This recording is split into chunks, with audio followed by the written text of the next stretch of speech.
नमस्कार मित्रों, इल्विन क्लासेस के YouTube प्लेटफॉर्म पे आपका बहुत बहुत स्वागत है। मेरा नाम विवेक है।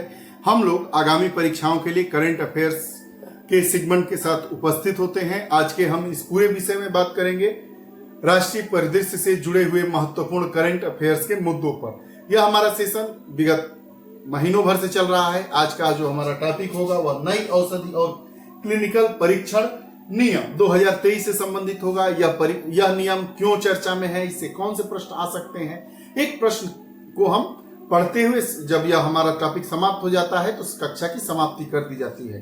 अगर आप हमारे चैनल से नहीं जुड़े हैं तो कृपया चैनल से जुड़िए, बेल आइकन का बटन दबाइए ताकि जो भी वीडियोस आए उसका नोटिफिकेशन आप तक आए और आप उसका लाभ उठा सके। आइए सेशन को प्रारंभ करते हैं। आइए बात करते हैं आज के राष्ट्रीय परिदृश्य वाले टॉपिक पे। नई औषधि और क्लिनिकल परीक्षण नियम 2023। नई औषधि और क्लिनिकल परीक्षण नियम 2023 की बात करते हैं। भारत सरकार द्वारा अभी नई औषधि और नैदानिक परीक्षण नियम 2023 में एक संशोधन पारित किया गया है। यह क्यों महत्वपूर्ण हो जाता है? क्योंकि यह जो नया नियम है इसमें एक संशोधन पारित किया गया था और उस संशोधन का उद्देश्य क्या था? इस संशोधन का उद्देश्य यह था कि अनुसंधान विशेषकर दवा परीक्षण में जानवरों के उपयोग को प्रतिस्थापित करना था। इस दवा अनुसंधान के क्षेत्र में, दवा परीक्षण के क्षेत्र में जानवरों के उपयोग को प्रतिस्थापित करना है और यह शोधकर्ताओं को नई दवाओं की सुरक्षा और प्रभावकारिता का परीक्षण करने के लिए गैर पशु और मानव प्रासंगिक तरीकों का उपयोग करने के लिए अधिकृत करता है।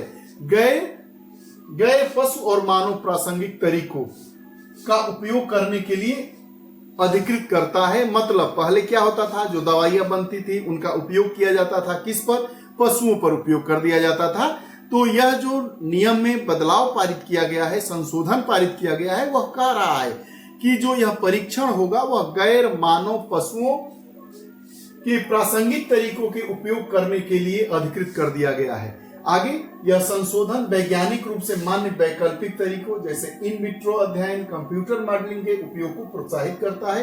साथ ही साथ यह संशोधन क्या करता है कि वैज्ञानिक रूप से मान्य, जिसकी वैज्ञानिकता हो, साइंटिफिक रीजन हो, साइंटिफिक उस पर मुहर लगी हो, मान्य वैकल्पिक तरीके जैसे इन विट्रो अध्ययन, कंप्यूटर मॉडलिंग के उपयोग को प्रोत्साहित करता है। और जानते हैं यह क्या यह जानवरों के उपयोग को कम करने और केवल उन मामलों में ही सीमित करने का प्रयास करता है जब वैकल्पिक तरीके उपलब्ध नहीं होते हैं।